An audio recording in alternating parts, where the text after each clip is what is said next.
Thank you for joining us. Tax Update 2016 and Beyond was a live webinar that was originally produced on Thursday, January 21st, 2016.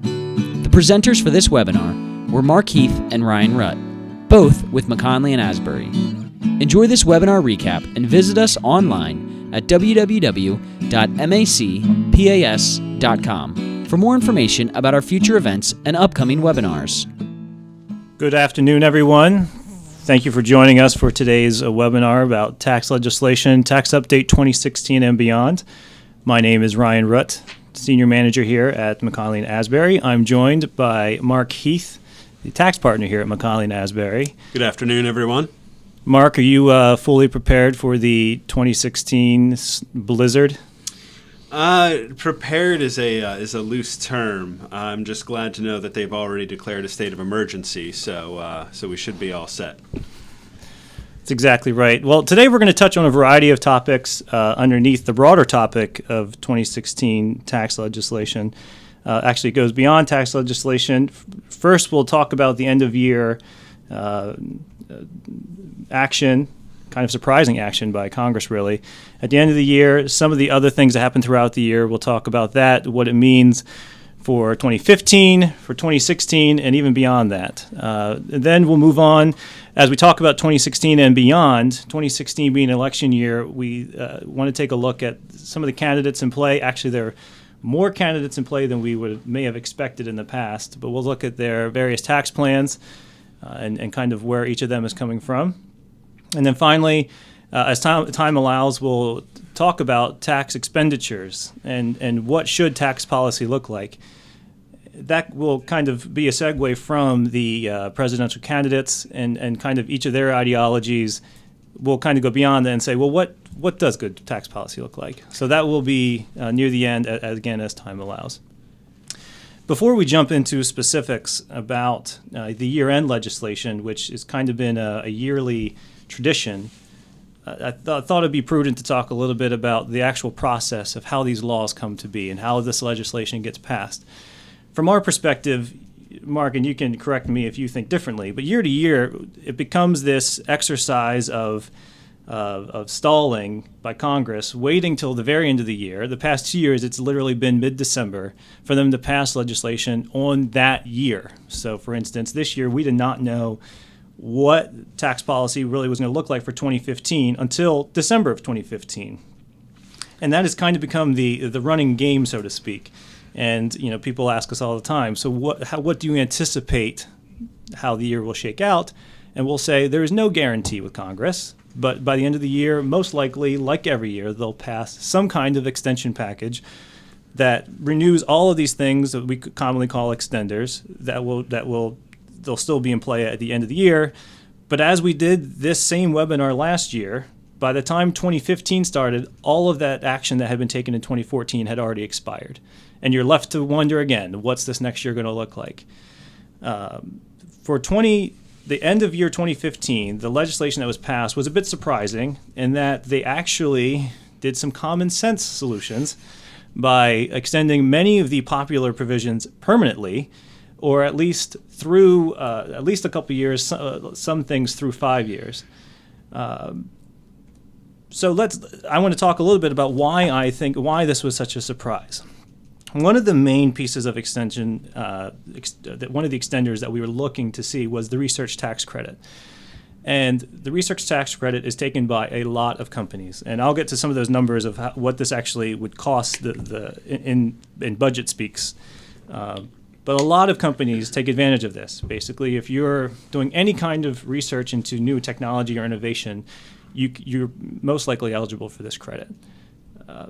This is something that was almost a given to be passed each year. Again, I use that term loosely because nothing's guaranteed until it's actually done with Congress. Yeah, I was going to jump in there. I think the only surprising thing about the R&D credit being extended or made permanent was that, well, A, that it was made permanent, but B, that it was expanded to the extent that it was.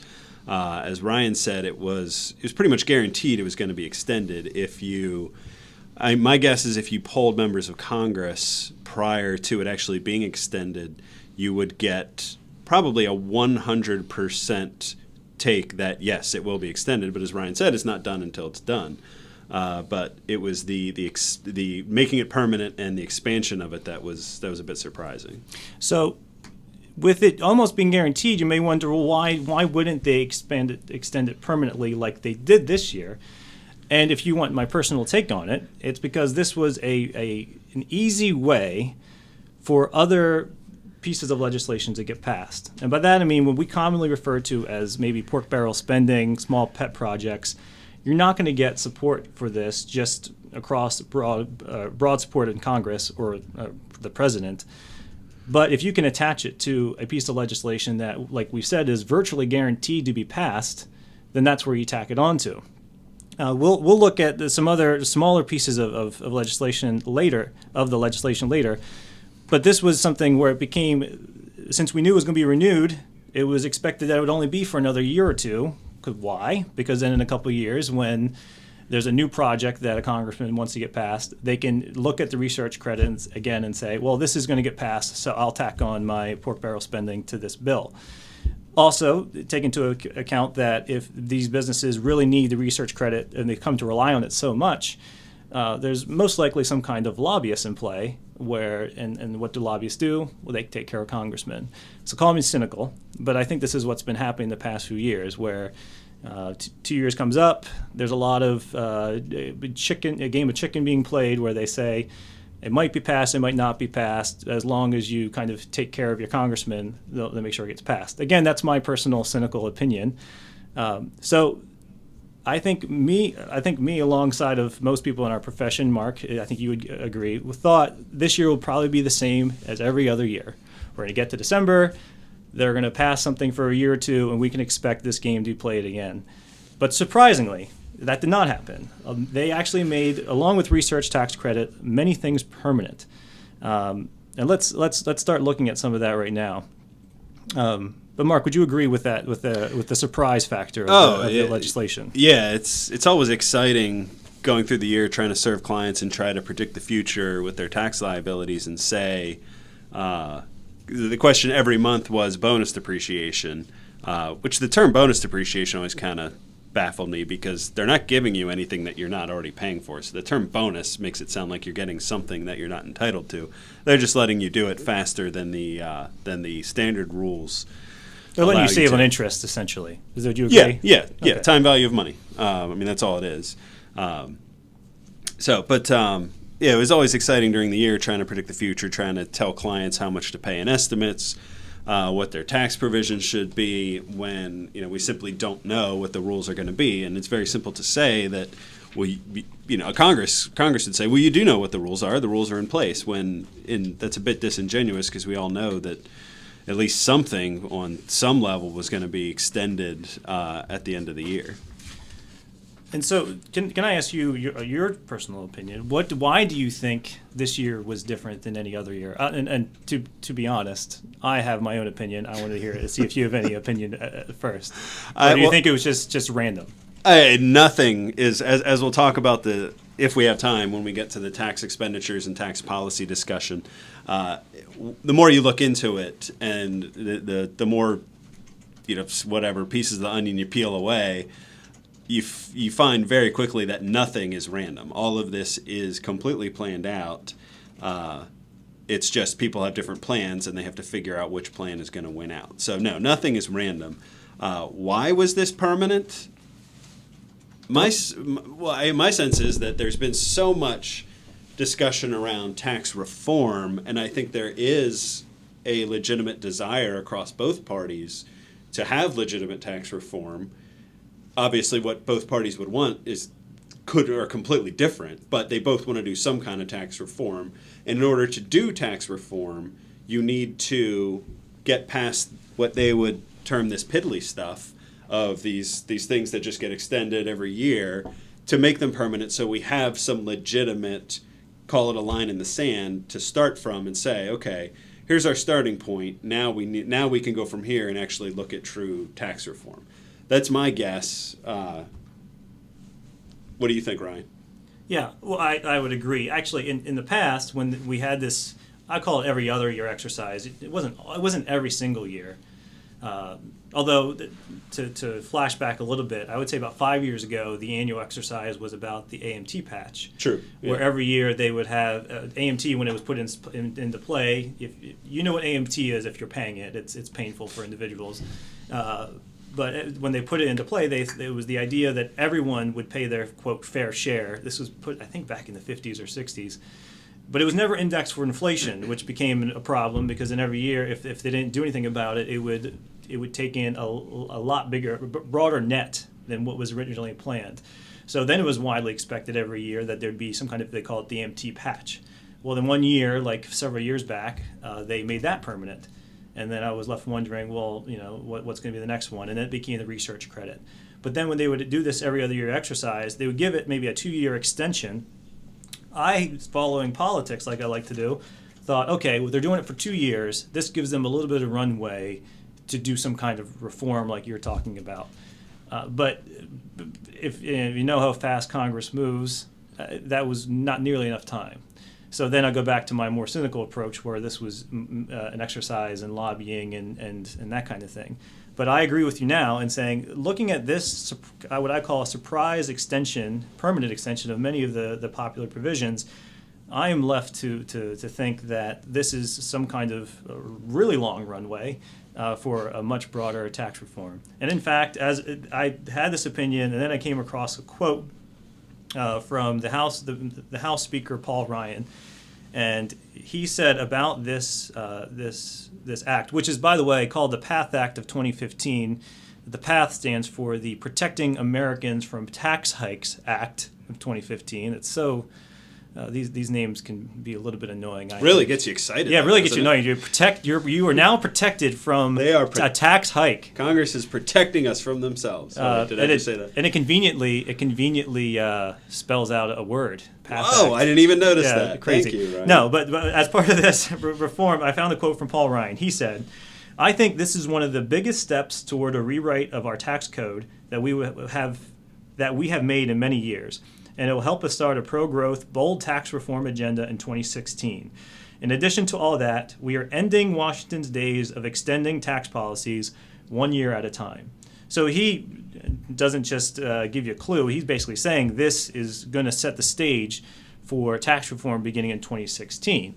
Why am I pessimistic about 2016? Well, if you've been paying attention to any news, there's a presidential election this year. Nothing gets done in a presidential year. That's not to say something wouldn't happen beyond that. Like we said, many of these things were extended permanently, and as such gives a much longer runway than 2 years.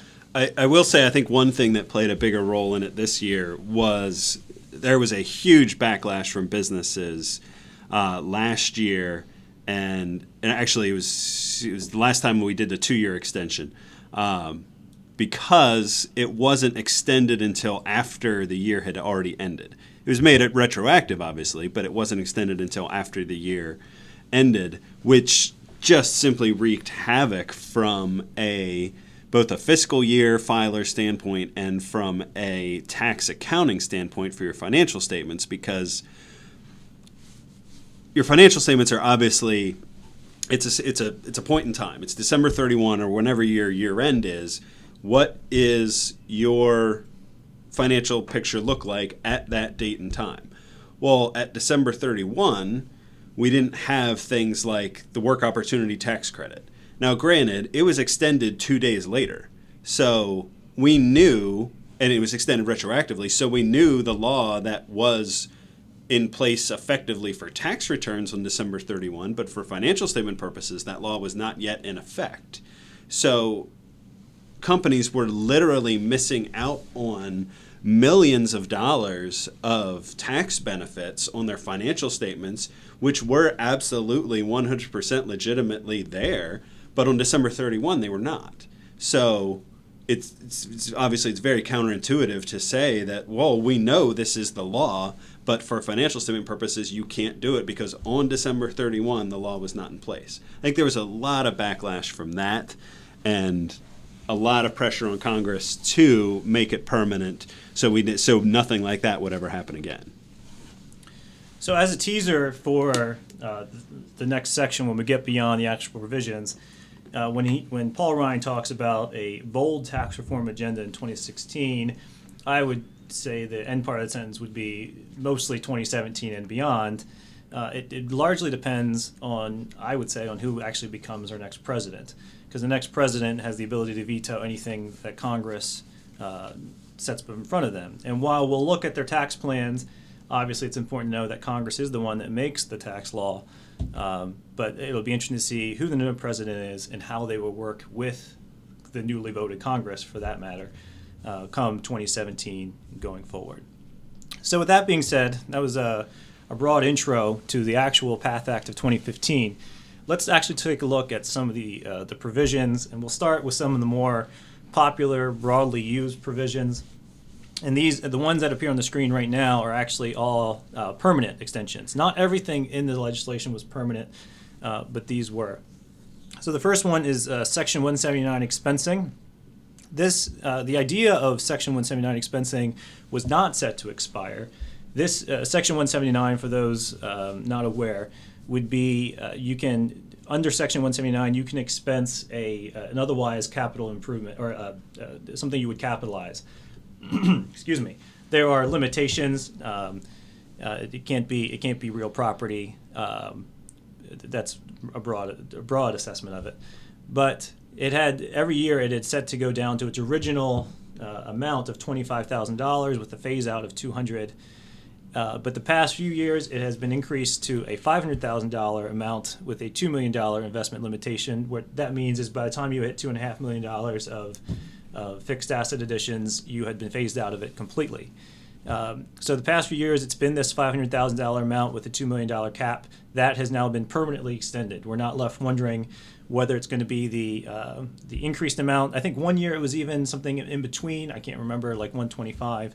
But now it's $500,000, and it's actually indexed for inflation. So that's some foresight that has not been seen in the past. But every year we can expect to see a new amount of that Section 179. The next on the list is a 15-year recovery period for leasehold retail improvements. This kind of works hand in hand with Section 179, where leasehold improvements or retail improvements normally would have a 39-year recovery life.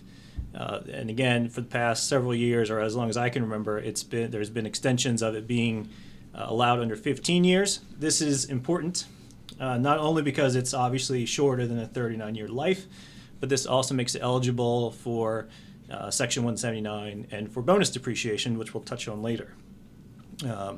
Bonus, it has to be 20 years or less. Obviously, if it's 15 years, it's eligible for bonus depreciation.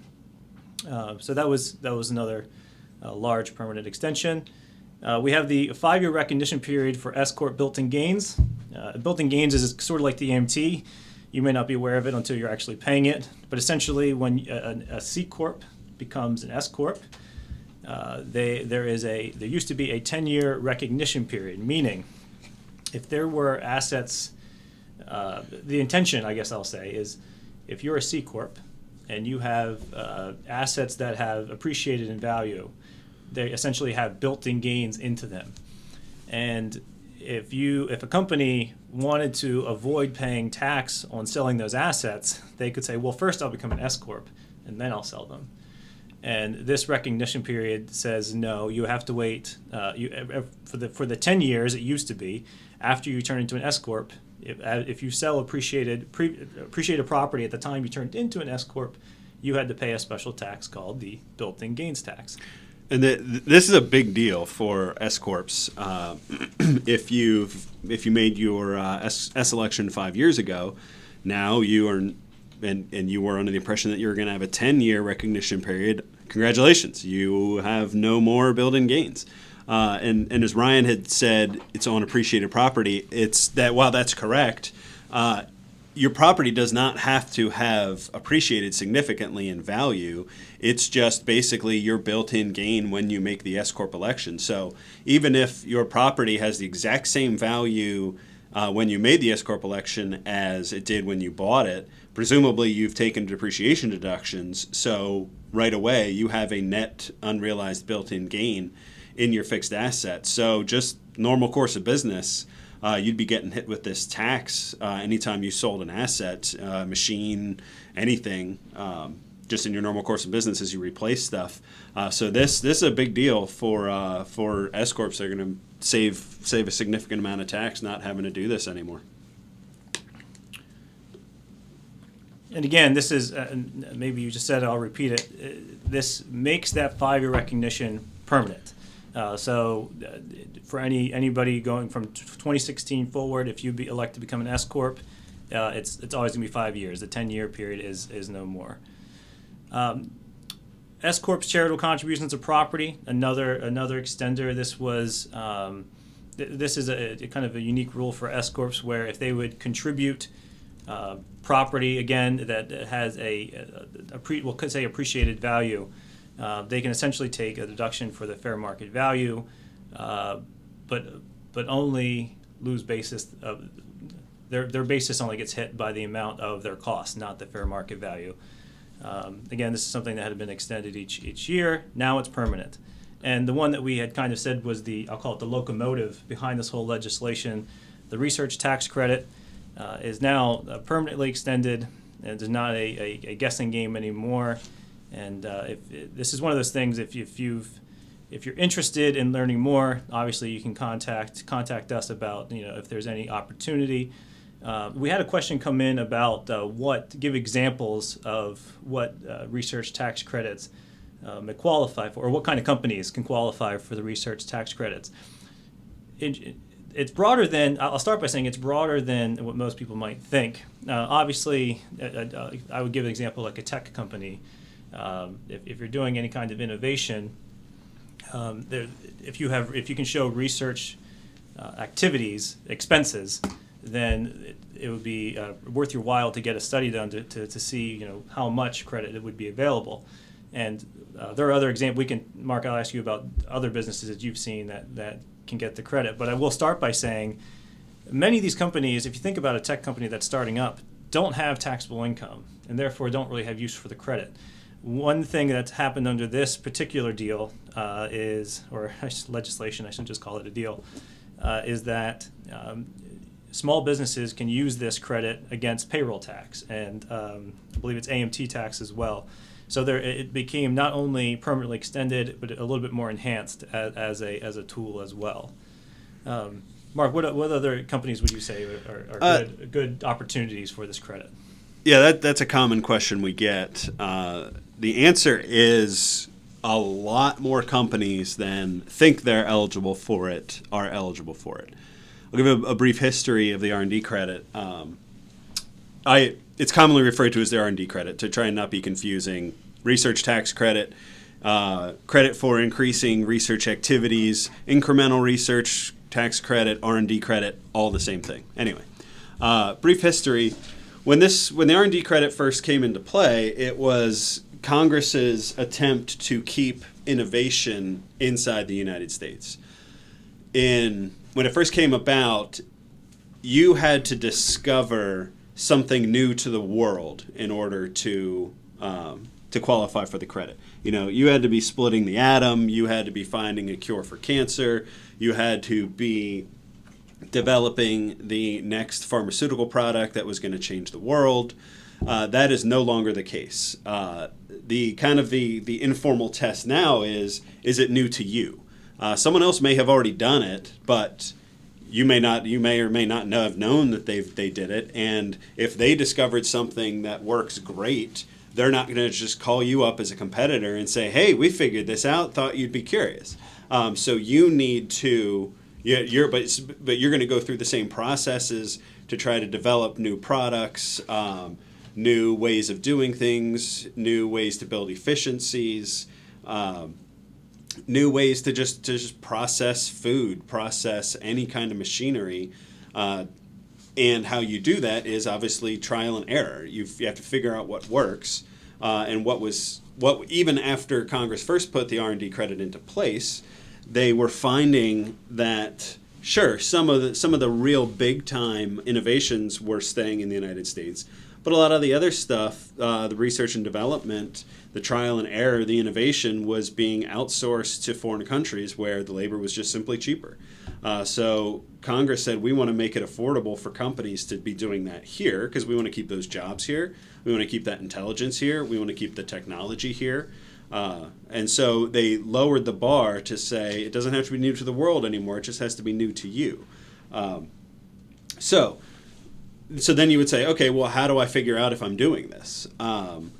Pretty much every company has a research and development department or an innovation department, somebody that's coming up with new products, somebody that's saying how do we get into this market and do this. Chances are there's something there that would qualify. Everybody has a different definition of R&D. I've seen places that call something R&D that wouldn't qualify in a million years. I've seen places that call stuff R&D and they're like, that's just standard whatever. Well, it turns out that standard whatever is exactly what Congress was targeting to give you a benefit to keep it here. So anyone from, obviously manufacturing is a big one.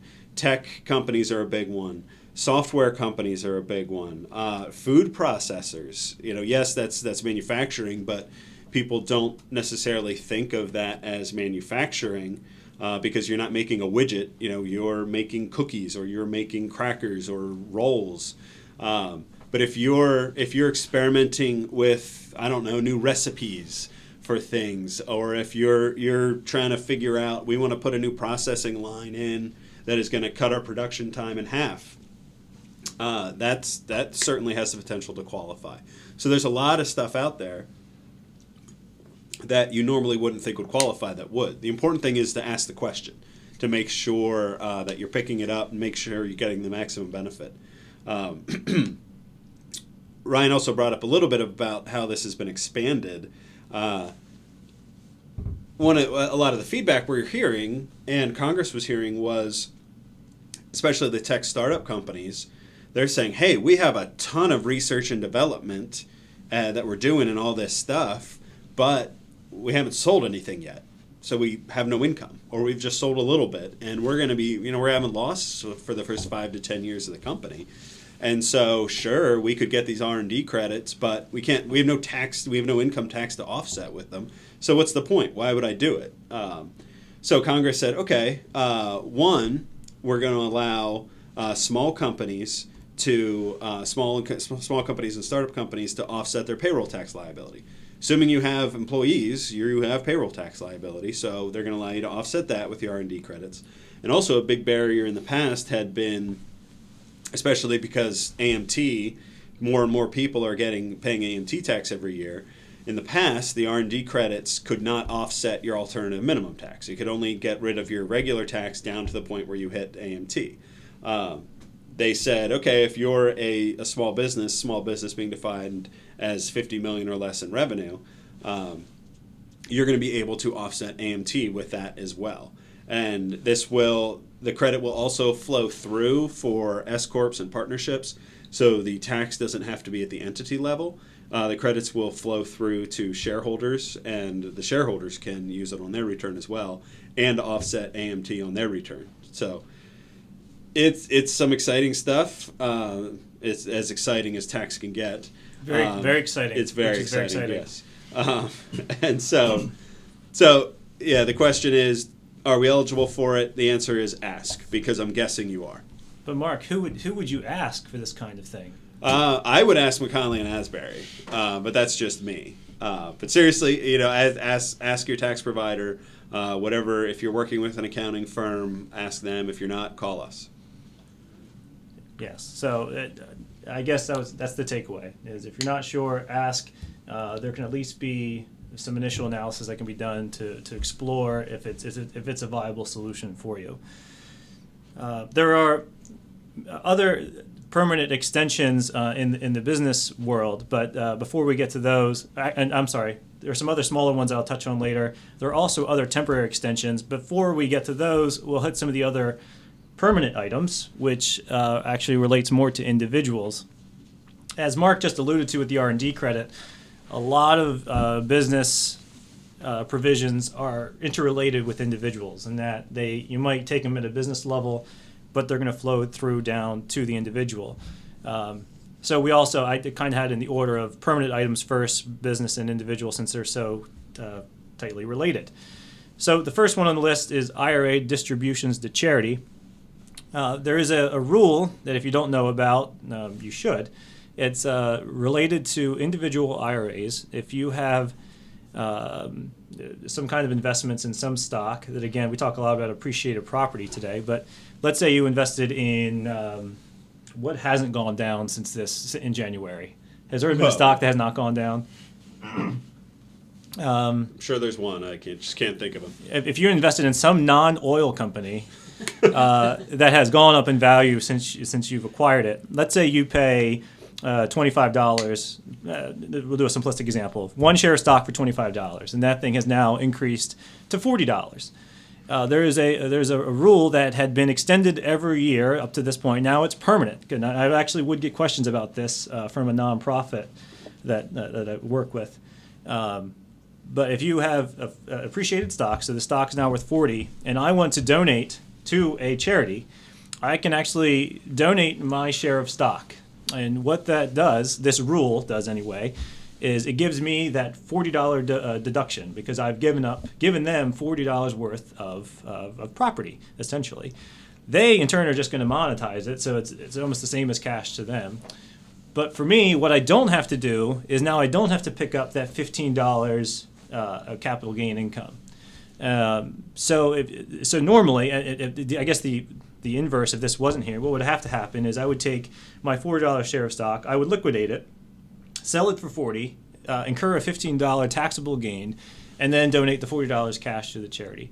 Well, this rule extends this kind of unique provision indefinitely, where now you take, if you want to give to a charity and you have a lot of appreciated stock after this January, more power to you. But if you want to donate that stock, you can do so with the appreciated value not being taxable.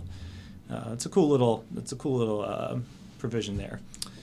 The next one, 100% exclusion of gain on small business stock. This is also a lot of these, just by nature of the tax law, a lot of them are kind of geared specifically to a small group. But again, that small group would be very interested. This particular provision, I think, is relatively new within the past 10 years. But essentially, for small business stock, S corps, if you own it for 5 years, and there's some stipulations around this. This is simplified, but if you own it for 5 years and you sell that stock at a gain, if you make a certain election, this can be 100% excluded from your income, similar to the IRA distributions in the first example there. But this has now also been permanently extended. It's going to be so weird next year, Mark, when next year we do this, we do an update, and all of these provisions we see year over year over year are not in here anymore. So, what are we going to talk about? We're going to know who the next president is. We won't know what to say. Yeah, I'm sure we'll make something up. Yeah, we'll make something up. We'll make something up to fill your time. The next one, the state and local sales tax deduction. Now I start this kind of. If you haven't figured it out yet, I get a little bit geared up on politics. This one to me is a little bit political, and I'll tell you why. Well, first I'll tell you what it is. For itemized deductions for individuals, you can take. There's basically 5 or 6 main things you can take, categories I should say. One of them are taxes, and state and local income taxes are deductible. That's not a question. No, that's not a part of this extenders. It's just the way it is. And what that means is here in Pennsylvania, if you pay Pennsylvania state income tax, let's say you pay $1,000 of it this year, then that $1,000 you can take on your Schedule A as an individual and offset some of your federal, assuming you itemize. We won't dig too deep. We won't go too down into these examples. We'll use simplified examples. That sounds good. Yeah, thank you. Other taxes that are deductible would be real estate taxes. If you own a house and you pay real estate taxes, you take that on your Schedule A as well. Well, one thing that has been deductible, but maybe unbeknownst to a lot of people, is not permanently, it always had to be extended, were state and local sales taxes. Now, if you do live in Pennsylvania, you probably don't really care because we have a state income tax. The law has been and a low sales tax. And the low sales tax. That's actually a low state income tax too. But it is. Well, I guess maybe not necessarily low sales tax, but we have a lot more exemptions. There are a lot more things exempt from sales tax in Pennsylvania than in many other states. So the way the rule has been going is that you look at your state income taxes that you've paid, and you look at your state and local sales taxes that you've paid. Whichever is larger, you cannot take both. Whichever is larger is what you can deduct on your Schedule A. Now that, like I said, in Pennsylvania, would almost always, I would say most of the returns I've seen ever have been your state income tax, unless you're not paying any income tax. But now consider a state like Florida with no state income taxes. For them, the sales tax by default, unless they're not buying anything, is going to be higher than their state income taxes. So if we did not have this rule, they would just not be able to deduct anything. Now, at the beginning of this, I said it was a bit political. The reason I say it's political is there are some states like Florida who have 0% sales tax or income tax, and some states like California whose highest income tax is maybe 13%. I think if you earn over $1 million, that's a pretty large difference. And where it gets political is that the Congress of Florida, this isn't by accident, like we've said. These things don't happen by accident. They have intentionally decided we're not taxing income. And California, on the flip side, has said we are going to fix our budget crisis by taxing income. And then when you look at your Schedule A deductions, if someone makes $1 million in Florida or someone makes $1 million in California, one is going to have a very large state income tax and the other one is going to have nothing. And the one who has a large income tax is going to be able to deduct it on their federal taxes. So what essentially is happening, or at least the argument is made from Florida, is that they are the citizens of Florida are subsidizing the income taxes in California because they have chosen to tax income and then they can take a write-off for it against federal income tax, whereas the people of Florida do not have anything to write off against as far as income tax against their federal income taxes. This state and local sales tax was sort of an answer to that dispute where they said, well, you know what, we'll let you deduct your state and local sales taxes. That's my take on it. You can differ with me if you like, but that's the way I look at it. Well, I mean, you're absolutely right. There's two sides to every coin because you say, okay, family of four living in Florida with $50,000 of income, they pay no income tax. So woohoo! Great. That's good for them. Family of four in California making $50,000 a year, they're paying 8%, 9%, whatever it is in income tax. They're getting put through the ringer, and okay, absolutely, they should get an itemized deduction for federal tax purposes. But then, family of four in Florida is saying, yeah, we don't have an income tax, but we're paying crazy sales tax rates on literally everything that we buy. So that is to make up for the income tax, so we should get a deduction for that. No argument. Common sense tells you, yeah, it's a level playing field. That's what we should do. Okay, we'll allow the deduction for state and local sales tax in lieu of income taxes. The other side of the coin is, okay, billionaire Bob, that's what we'll call him, lives in whatever state that has... You have to pick a state. Fine, Pennsylvania. They live in Pennsylvania, and billionaire Bob is retired, and his income is exactly $0. None. Other than some, whatever. And so billionaire Bob isn't paying any state income tax, or very little at that, but billionaire Bob, with his $1 billion, decides to go buy a boat and pays 6% sales tax on this $1 million boat. Well, billionaire Bob just got a huge itemized deduction for his sales and use tax. So some people might look at that and say, well, that's not fair. And so there's always two sides of it, and which is why I always think it's humorous when we talk about fair and what's fair and who should be paying their fair share, because fair is relative depending on your income level, what state you live, and what their tax structure is. And let's be honest, you can change the rules how you'd like, but there are going to be ways to get around every rule. Exactly. It's how you end up, in my opinion, unintended consequences. How you end up with the tax code that we do. If people complain about how big the federal tax code is, Well, it's because you make one rule, somebody gets around it, people complain, they make another rule, and on we go. You can't. It's spirit of the law versus letter of the law, and you can only put.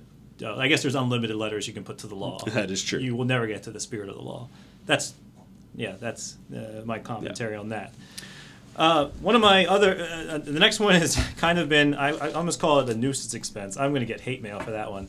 But the teacher's classroom expense deduction, I always kind of smile at this one because it seems to be something that is talked about in political points. Just so you know, our producer is looking at us very skeptically right now. So just be careful. You have a relative who's a teacher? Yeah, we have. He just nodded. Yeah, he just nodded. Yes, I believe his father is a teacher. So I won't pick on his father. No, this isn't anything against teachers, but it's more political than anything, in my opinion.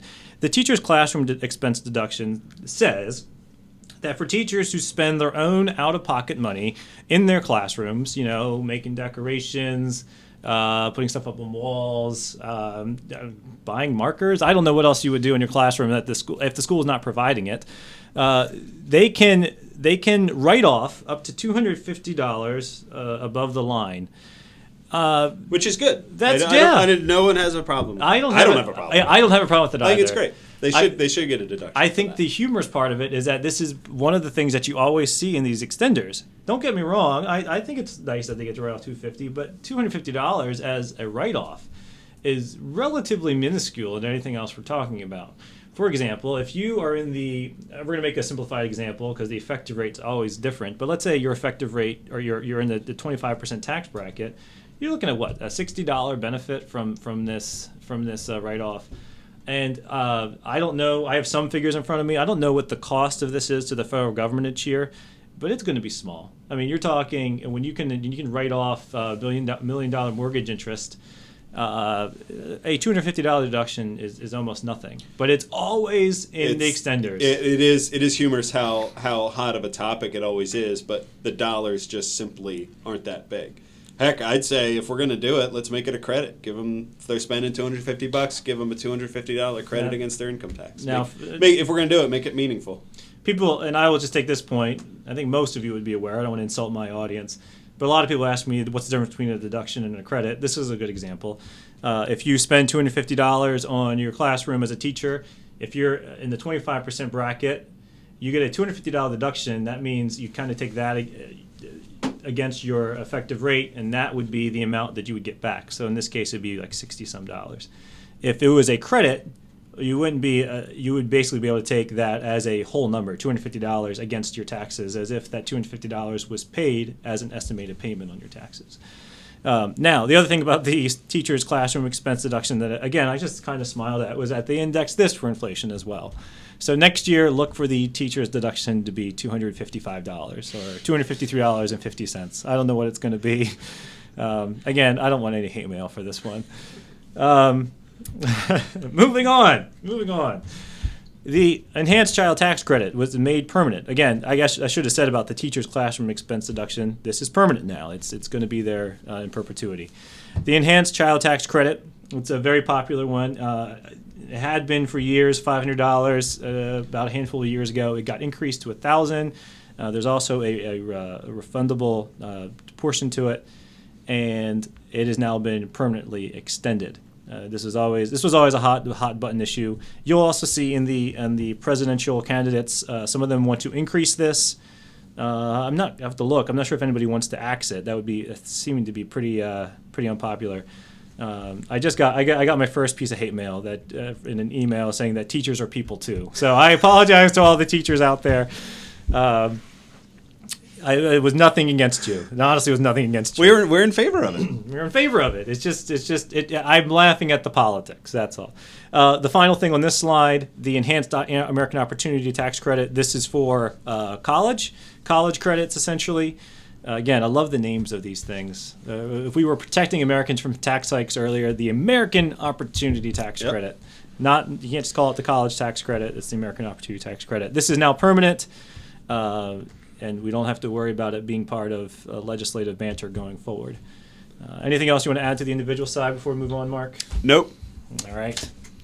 Let's then go to this is now reverting a little bit back to businesses. Actually, there's a mix in here of businesses and individuals, but these are non-permanent extenders. What that means, it could mean, is that these may be part of whatever in the next, if there isn't a broad tax reform like we talked about earlier, we might just see these be part of the extenders going forward at the end of 2016. We shall see, or 2017 rather. We'll see. The first one at the top is a big one. That's one people ask about quite a bit. Excuse me. It's bonus depreciation. Mark alluded to earlier that this is always made a big deal, but it essentially is pretty much just a timing difference. If you buy a $100,000 piece of 5-year equipment, bonus depreciation at this point, or at least in the past few years, has said you can take 50% of that as an expense straight away. So that first $50,000 is just expensed, and then the remaining 50 is taken over the 5 years according to the IRS tables. This is, as you can imagine, and this does not have a limit like Section 179 does about additions. So there's no $2 million cap. What that means is that every company that I know of, let me see if I can say that broadly, can take this. So any C Corp, all your large C Corps, all of your, I would say your GEs, anything that's publicly traded that's C Corp can take this. So this is why everybody can take it. It's such a big deal. So this had always been, I guess the first year would have been 2001. There was 30%. Then it was there for a few years, then went away, and then came back at 50%. And then briefly, for a period of about a year and a half, or a year and a quarter, it was 100%. And then I believe since 2012, we've been at 50%. Every year, this is something that it's been widely talked about. I would always assume it was going to get done, that it was going to be extended. The interesting thing about this extension is it's not a 2-year extension, it's a 5-year extension essentially. We're talking about 2015, the year we just got out of. It is now retroactive for all of 2015. It's now 50% for 2016 and 50% for 2017, and then we see a tapering down, 40% in 2018 and 30% in 2019. Why is that interesting to me? Well, it's because never before have I seen bonus depreciation tapered in this way, which indicates to me it almost seems like it's sunsetting. Like we're going to take this thing down. It's not like in 50% in 2017 and then we'll see. It seems like they're gradually phasing out of it. Mark, would you agree with that assessment? Yeah. It's funny. This is one of those items that has become such an expectation from both businesses and tax professionals. Yet if you look back, bonus depreciation was put in place immediately after September 11th, 2001. The point of it was to give companies an immediate incentive to go out and buy stuff. It's as simple as that, because obviously everyone kind of expected the economy to just fall off a cliff after 2001, so they needed to do something to give businesses an incentive to go out and buy fixed assets to keep America moving and keep businesses moving, manufacturing moving, everything else. And it just kind of dawned on me that Ryan was in high school. In 2001? Yes. And yet you talk about the history of bonus depreciation as if you're such an expert. I was there doing it, my friend. Anyway. Sorry, old man. So, it was supposed to be like a 1-year thing, just a quick blip, say, hey, here, let's do this. Keep, so we don't go over this cliff. And then it was, it was so good, let's do it one more year. And then, they took another hit of the crack and they were like, yeah, this is great, let's keep it going. And here we are in 2015 and everyone's like, what? Bonus depreciation is going to end? This is madness. When in reality, it was never supposed to last more than a year or two. So it is very interesting. It has created absolute havoc trying to prepare tax returns, because I think almost all of the states say we don't allow bonus depreciation. So it's a mess trying to keep your fixed asset records. Is it good for business? Absolutely. Is it good for the people who are selling the fixed assets? Absolutely. So, as I said before, there's always two sides to every coin. One thing to note for this, 179 applies to all assets or all personal property with the appropriate lives that qualify. Bonus depreciation is for assets with a 20-year life or less, and they must be new assets. Not just new to you, they must be brand new assets. So you go buy a used piece of machinery, too bad, so sad, no bonus depreciation for you. You could take Section 179 on that. As a matter Yes. of fact, there are clients, this is where it gets a little bit frustrating or hard to walk through, but we basically say, okay, here's your order of operations. If you're under the $2 million cap, that is, look at all of your used assets that qualify, and take Section 179 on those. Then go back through and find all of your assets that are new, and take 50% on those. And if you have anything remaining, that's just regular old depreciation. One thing that you said, Mark, was that is this good for business? Yes, and I don't disagree with that. Bonus depreciation is good for business, and that it helps keep the tax bills down in the current year. I will push back a little bit and say, with the environment that's been created, it's become an expectation that bonus is going to be there. It's become the expectation, but it's never become a certainty. And to me, I find it hard to believe that some business out there is making fixed asset CapEx decisions in December based on whether bonus is going to be put in play when you can't buy something in July that's going to be in if bonus wasn't around in the summer, it's not incentivizing you to buy anything in the summer. If they're putting it in place in the middle of December like they've done the past 2 years, I don't see how that really affected purchasing. All it really affected was their tax bills in the following year, which is not to say that's no big deal, but how much it actually spurs on demand, I question it a little bit. Hey, fair point. I would suggest that pretty much everyone knew that bonus depreciation was going to be extended, and I think a lot of businesses operated cautiously under that assumption.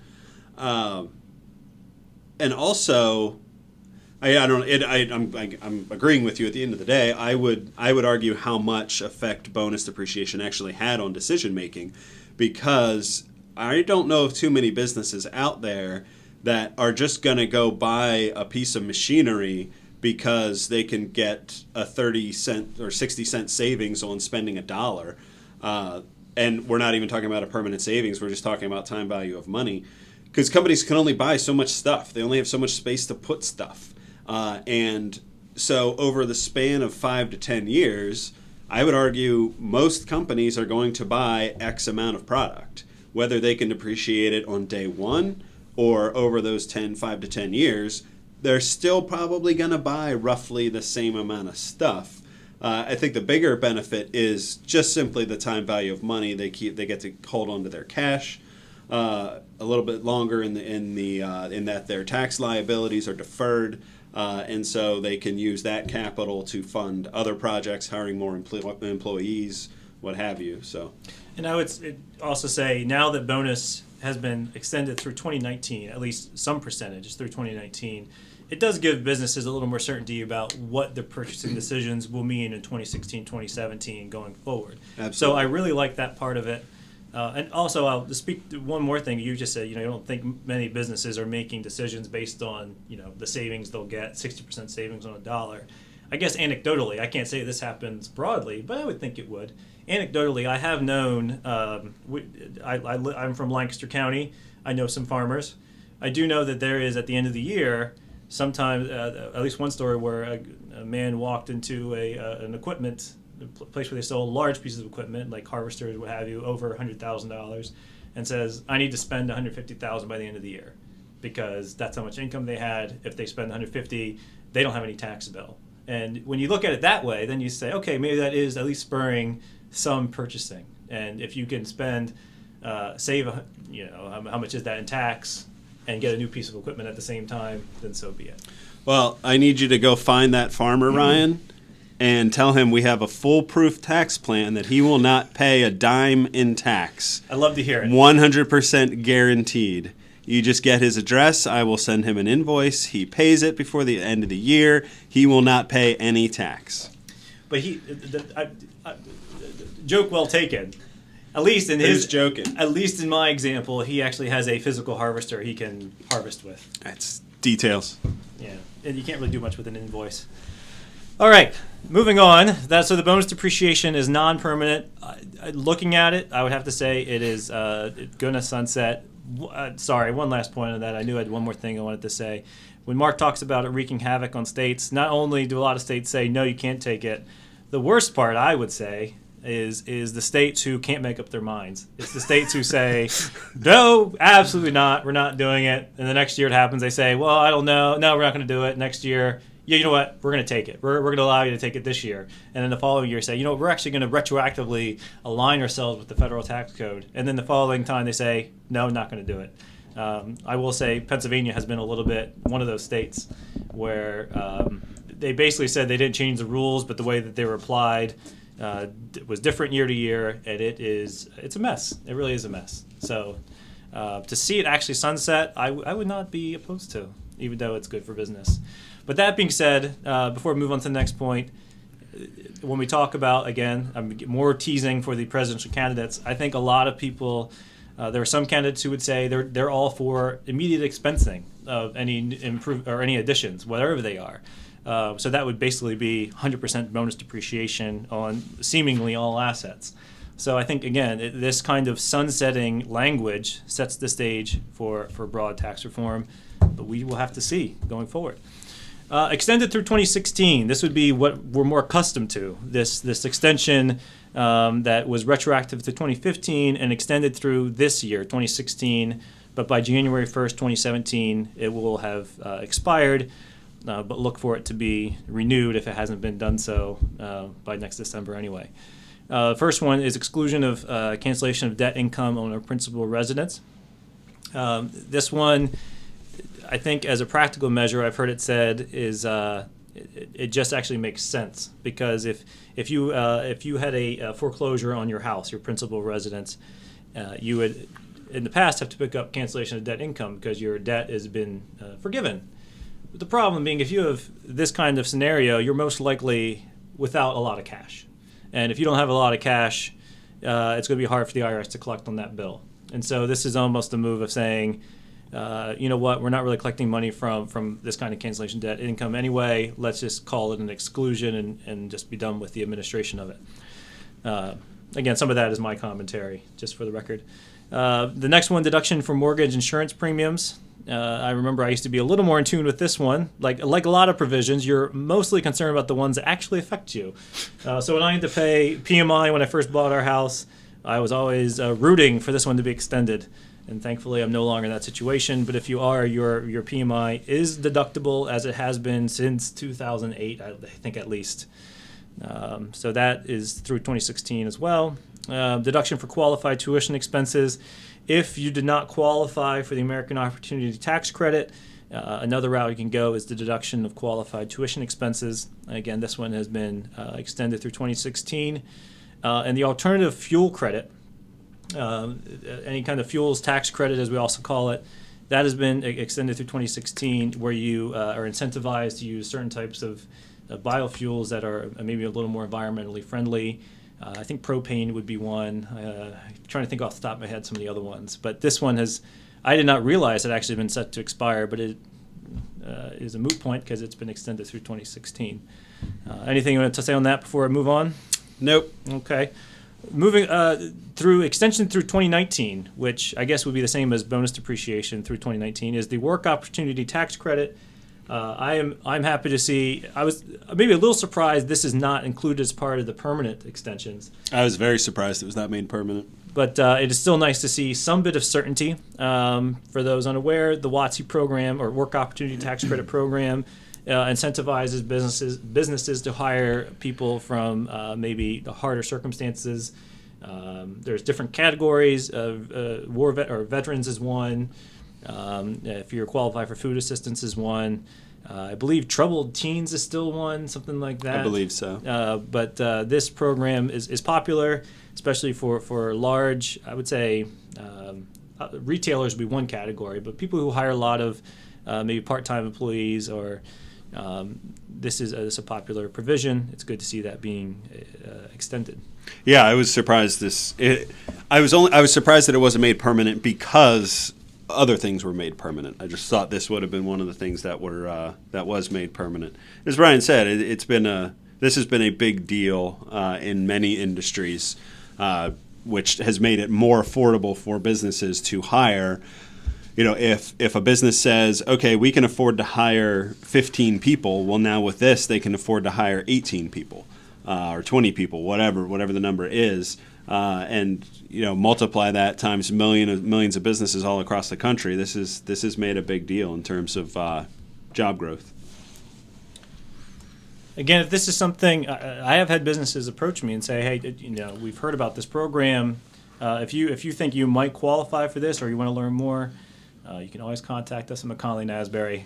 I can't help but put my sales hat on sometimes. Okay, so that is I would call those the main or more popular extensions. Some permanent, some non-permanent. Before we move on to some other federal tax legislation, I wanted to just touch on a few of some of the PATH Act's lesser known provisions. Some of them are somewhat interesting. There's an exclusion for income for employer-provided mass transit and parking benefits. For those of you who you're allowed to, if you have to, you work in a city, you have parking. And actually, I'm guessing there's some people who don't even know that exists. If you have to pay for parking every month wherever you work, you can have that excluded from your income, so you're not paying, so you're not taxed on it. So then people said, well, hey, I have to take a bus every day to work. Why don't I get a benefit for that? They said, hey, sure, makes sense. So added that into the mix as well. There was an extension. I'm not sure if this was permanent. Oh, yeah, this one's permanent. For businesses who work with food, if you contribute inventory, which would be food inventory, there is normally if you're contributing property, you can only deduct your cost. There was a provision that allowed you to take an increased an amount for donating food. That had always been extended. It's now permanently extended. We have several businesses who take advantage of that one. Let's see here. Just going down through some of these other ones. Some of the more nuanced or specific ones. And again, Mark and I joke that there are people out there who are kind of crossing their fingers hoping that this gets extended, and most of us are unaware. One of them being a extension of a 7-year recovery period for motorsports entertainment complexes. Mark, do we have anybody who's doing that one? Yeah, I'm sure there's someone somewhere. This is far and away my favorite one. This is kind of tax policy and tax lawmaking in a nutshell. If you can, people always say, how do they know how to make these decisions? How do they come up with all this stuff?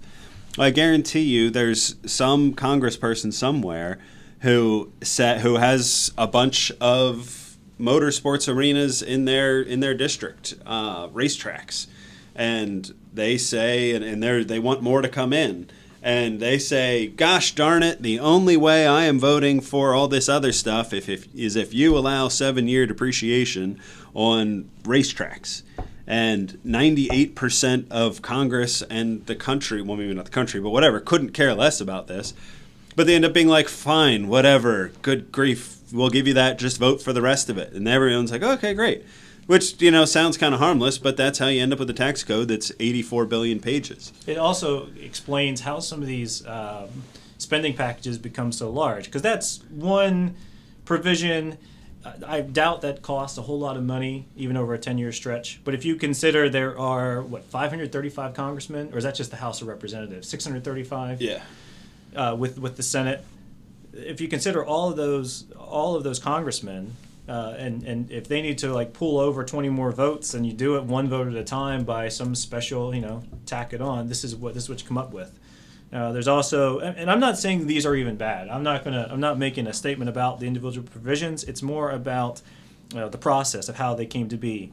There was an extension of the mine rescue team training credit. So as someone said, it was important. I'm not saying it's not important to do mine rescue team trainings, but there is a credit that's been extended. I'm sure it's very important to mine rescue teams and people who work in mines. It's just that these are examples of the randomness of all of this, and how all of these little things get in there, and each in and of themselves isn't a big deal. But then when you start going line by line, before you know it, it's just more and more complex. Yeah. There's one of my favorites. It makes sense, but it still is amusing to me. That certain racehorses can now it was extended that they can be counted as 3-year property.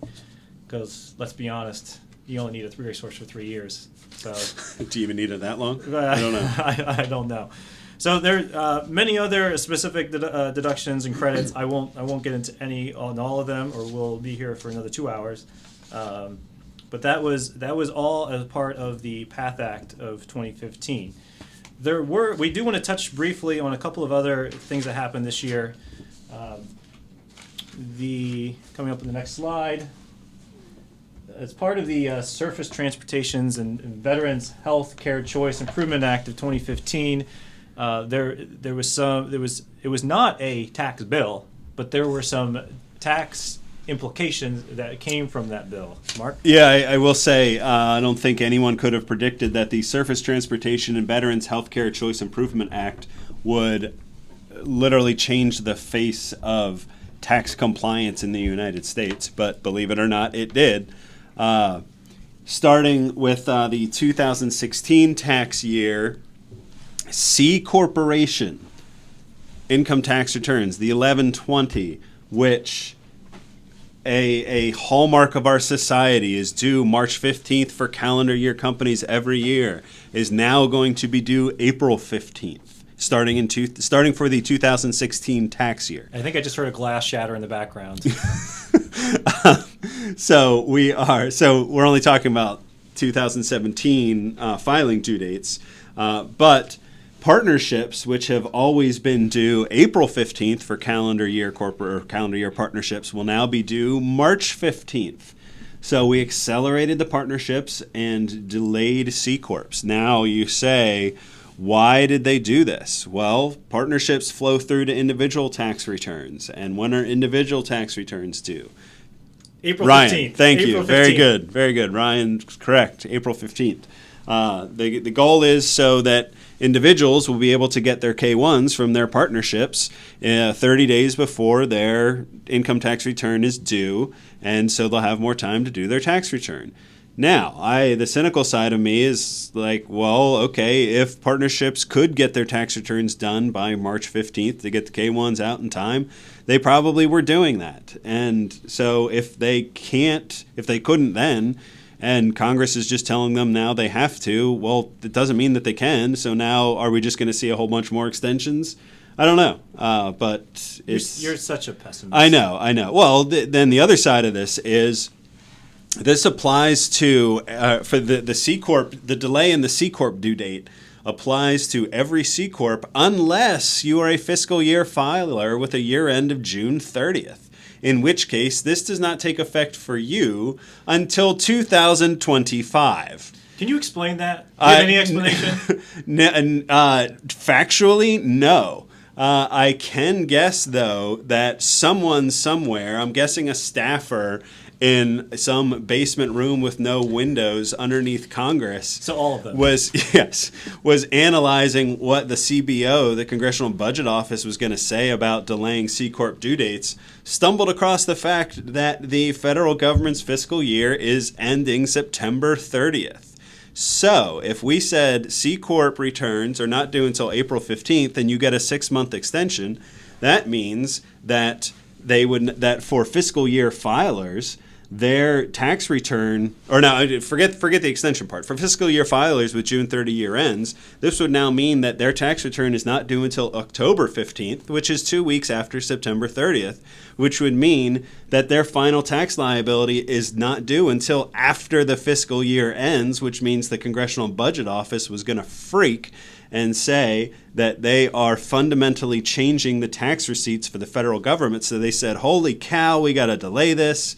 And they said, if you have a June 30th fiscal year end, your tax return will still be due September 15th until the year 2025. Did you come up with that conspiracy theory on your own? 100% on my own. That's actually not bad. Thank you. It's not bad, especially considering that the CBO looks at stuff 10 years out. Coincidence? Whoa. Wow. That's amazing. Yeah. You never know. Even a blind squirrel. So yes, that will take effect 2016 tax year. Yes. So next year we'll be talking about how the due dates are different. Yes. This year they're still the same. So Yes. if you were confused or thinking you're until April 15th as a C Corp, you're wrong. It's the same for this year. It comes into effect next year. Another piece of legislation, it's not really, it's an Appropriations Act that happened at the end of the year, contained a few big tax ramifications. And they relate to health insurance and the Affordable Care Act. The first part of it was that the so-called Cadillac tax has been delayed to go into effect from 2018 to 2020. I can speak to that a little bit, but it basically, if you have plans that they call Cadillac plans, there would be a tax on them. That's not going to happen now to 2020. And they're also making that deductible against the income tax, which makes it just a little more tax friendly. And they're suspending health insurance tax for 1 year. Mark, did you have any commentary on that one? No, I mean, obviously these taxes aren't in place yet. We're just delaying the implementation of them. So it's not, no one's saving any tax that they're already paying. The health insurance tax was a tax that the health insurance companies pay on their on premiums that come in from customers, which clearly they were just going to pass on to us anyway. So in an effort to make health insurance more affordable, they said, fine, we'll delay it for a year. All right. Before we move on to the we have some other miscellaneous rulings and announcements. I have a question that came in relating to the tax due dates, and the question is, with the S corps now being due 3/15, along with the C corps 3/15. Next year, you've indicated that the C corps are going to go to 4/15, but this S corps for next year, they are still going to be 3/15. Correct. Yes. S corps have not changed. There's no legislation to have them change. They've always been due March 15th. As of right now, they always will be due March 15th. And again, the reasoning behind that is S corps are flow-through entities issuing K-1s, so Congress wants to keep them a month ahead of the general due date for individual tax returns. So they're not delaying S corp due dates. Thank you. There was throughout the year, the IRS will put out notices or basically procedures of how to implement certain things. So the law is written, but the IRS has to figure out how it gets implemented. In the middle of 2015, or was it near the end of 2015, we had a big one come through as regards, and it relates to the Affordable Care Act. So the brief summary, I'll try to keep it brief, is that nothing really changed on the tax law side of things, but the Affordable Care Act required certain things of plans offered by employers. And one thing that was, I guess, popular to do, or one thing that was at least done by employers, was they would tell employees to go out. This was before Affordable Care Act. They would tell employees, especially if you consider small employers, to go and buy their own health insurance, and that the employer would just reimburse them for whatever they paid. Under the Affordable Care Act, this becomes a problem because now this is considered a group plan, and as such, it has to meet certain certain qualifiers, limitations, and if it doesn't, you're subject to a hefty penalty of basically $100 a day or $36,500 per employee, and that began, unbeknownst to many, on January 1st, 2014. As I said, with many people not knowing about it, it became a problem of compliance, where people still wanted to say, "Hey, go to the exchange, go to the new exchanges, buy your own insurance, and we'll take care of it." That is considered a big no-no. The IRS, to remedy the situation of so many people being out of compliance and not wanting to leverage this huge, massive penalty to so many people, came out and said, "It's okay. We're gonna grant you some clemency halfway through 2015." Now, what that means is if this is the first time you're hearing about it, you're fine through June 30th, 2015. As of July 1st, 2015, you'd be out of compliance, subject to this penalty.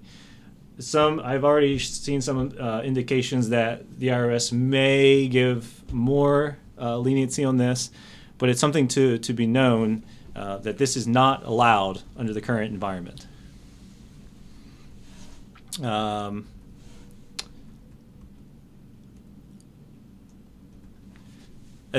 of the things with that rule there, when it comes to 2% shareholders, there's no penalties on the more than 2% S corp shareholders, until more guidance is given, at least through the end of 2015, but stand by on more guidance on that. And Mark, did you have any other things you want to highlight from the IRS? Yeah, I mean, it's the IRS issues a whole ton of rulings throughout the year. I'm just going to take a quick spin through a few here that might apply to some people today. One thing, real estate partnerships.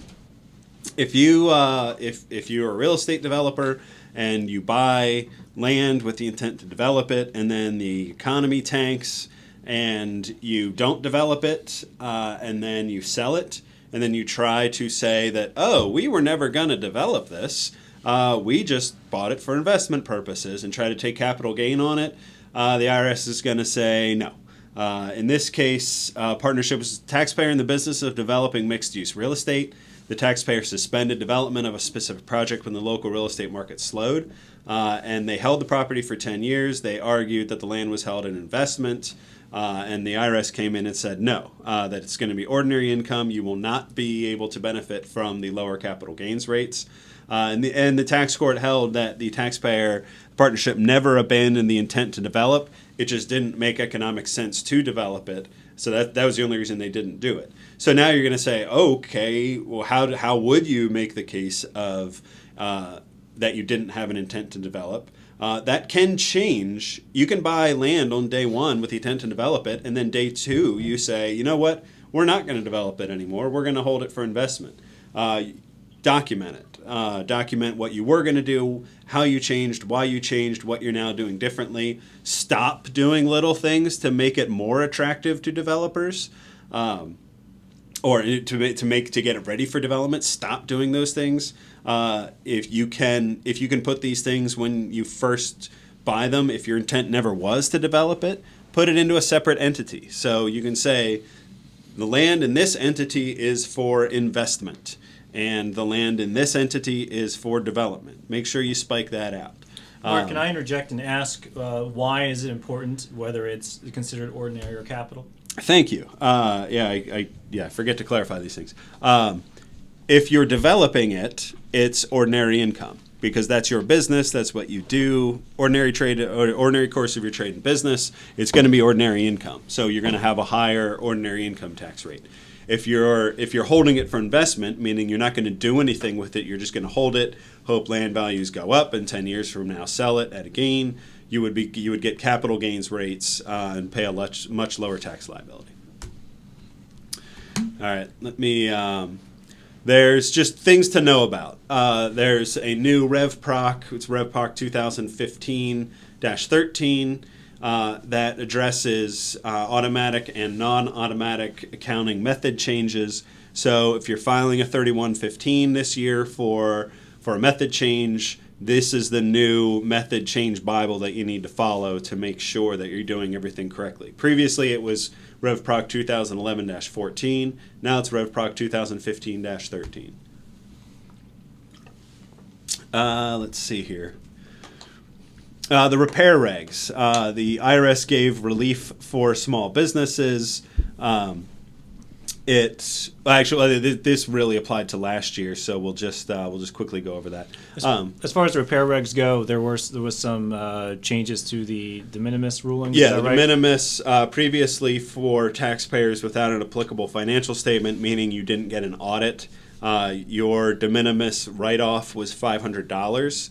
And now it's up to $2,500. If you do have an applicable financial statement, meaning you do get an audit, it's still at $5,000. It's always been at $5,000. Essentially, what that means, as Marcus, before we mark his next ones, is if you purchase property, there's always stipulations involved, but you can write off property that's $2,500 or less under kind of a safe harbor de minimis, rather than $500 as it had been before. Another one here, the tax court ruled that bonus depreciation can be allowed on assets prior to a store opening. So say you have a store that you're opening and everything's ready to go, you put everything in, and on December 31, you are all ready to go, but you don't open the store. You're opening the store on January 1. Well, you would say it's 1 day, who cares? That's a huge difference because you either get all that bonus depreciation on those assets in 2015 or 2016. So it's a big deal. The IRS said, the tax court said that the store doesn't actually have to be open for the assets to be placed in service and for you to be allowed to take bonus depreciation. The store just has to be ready to open. The defining point in this was that they had their certificate of occupancy, so they could open the store. They just chose not to. When it comes to timing, that 1 day difference could be a big difference. Huge in time difference. value. Yes. So, anything else major before I get antsy to move on to presidential taxes? Calm down. Oh, come on.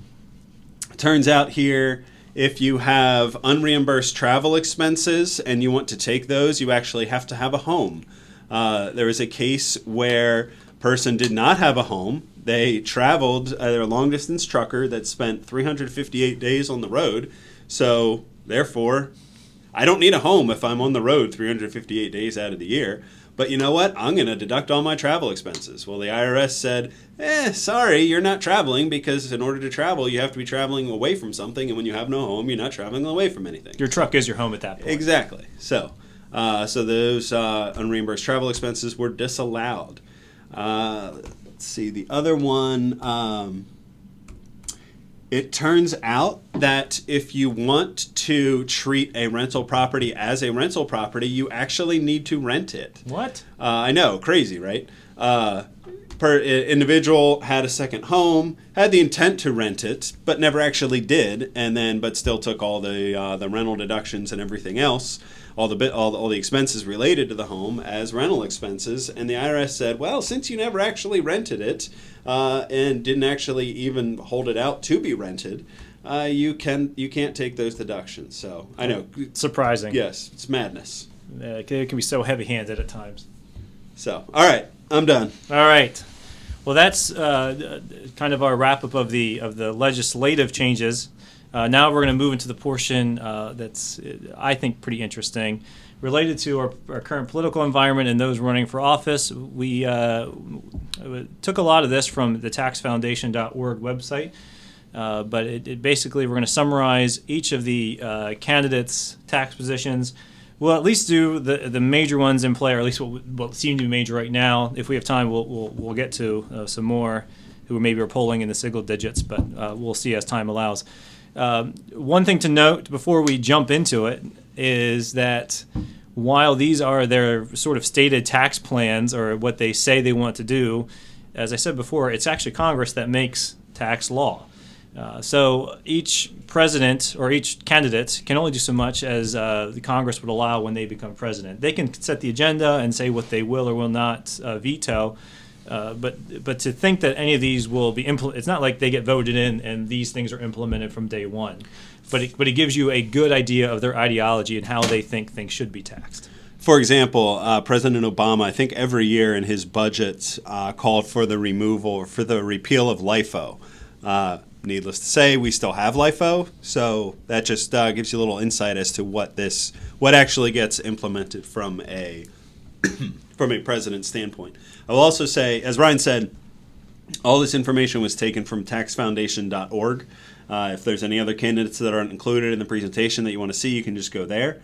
And these are all concrete tax proposals that the candidates have officially released. So if you heard Hillary Clinton at some speech at some point in time say she's going to give every single person a $50,000 random deduction, and it was just in some random speech, you're not going to see that in here because that is not a concrete proposal that she released. Good to go. So let's start with Hillary. One of the more recognizable names, perhaps, and I will save everyone the hassle of actually reading through each bullet point. What I will try to do is highlight sort of the trend or what they're like gearing for. So the first point is Hillary Clinton wants to put a 4% surtax on income over $5 million. immediately you can see there's that kind of a populist drive to have the rich pay, quote, their fair share, and that would be something geared that way. The next point, the same thing, a minimum 30% rate on individuals earning over $1 million. Earlier, Mark talked about the capital gain versus ordinary gain. If anybody recalls the last election with Mitt Romney, there was a big thing made about his, I think, 14% rate for several years, and people wondered how can such a rich person have such a low rate comparatively. And it was because of things being treated as or being taxed along capital gains rates rather than ordinary income rates. Capital gains rates at this point, the max you're going to look at is 20. It's actually 23.8 with the Medicare surcharge. But this kind of idea of a minimum 30% rate would seek to fix that perceived problem. You'll also see at the very bottom she says she would tax carried interest as ordinary income. Carried interest is basically the income that's made by hedge fund managers that is subject to, just the way things are written now, to capital gains rates. So even though they could be making piles of cash, it would still only be taxed at those relatively low rates. This kind of proposal would treat that kind of income and say, really, you're earning it just like any other job. This should be ordinary income, and subject it to the higher rates, which at this point the max bracket is 39.6%. Again, under her proposal, that would be even higher with the 4% surcharge. You can see some other things in there, repeal or kind of buffering the estate tax, strengthening rules against inversions. This has been the trend, especially amongst Democrats, where you've seen a lot of corporations merge with a company outside the U.S., and that's actually smaller than they are. But then that smaller company becomes the tax home, so to speak. And the company can say all they want, it's not for tax reasons, but everybody can see with the massive tax savings that it most likely is. So these kind of rules she's putting out there would try to stop this kind of thing. Anything you would say to that, Mark? Yeah, it's the. I will touch on the 4% surtax on income over $5 million. That's if you've heard of the Buffett tax. It kind of come to the same. Brian brought up Mitt Romney. Warren Buffett a few years ago famously said how he shouldn't be paying such a low tax rate. This would be Hillary Clinton's response to that. That if you're making more than $5 million, we're automatically going to slap an extra 4% rate on there. So if you've figured out a way to get your tax rate down to 10% and you're making millions of dollars, they're going to say, no, we're just going to decide that you should be paying more, and we're going to put 4% on top of that. So I guess it kind of is. It would be an additional alternative minimum tax.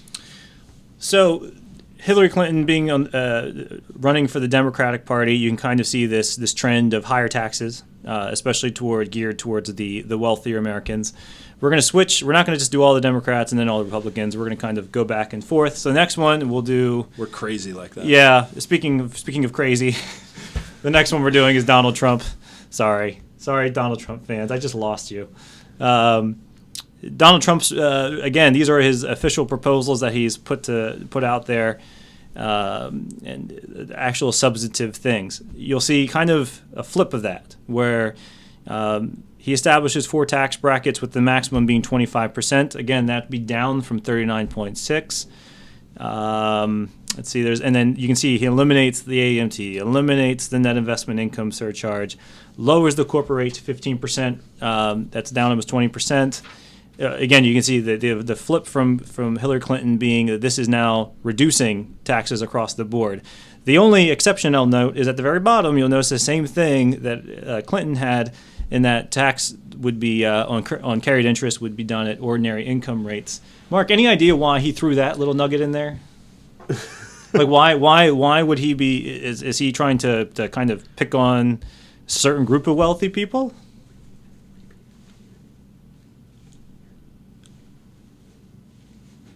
All right. Sorry, Ryan. Sorry, I had to step out there for a second. What was your question?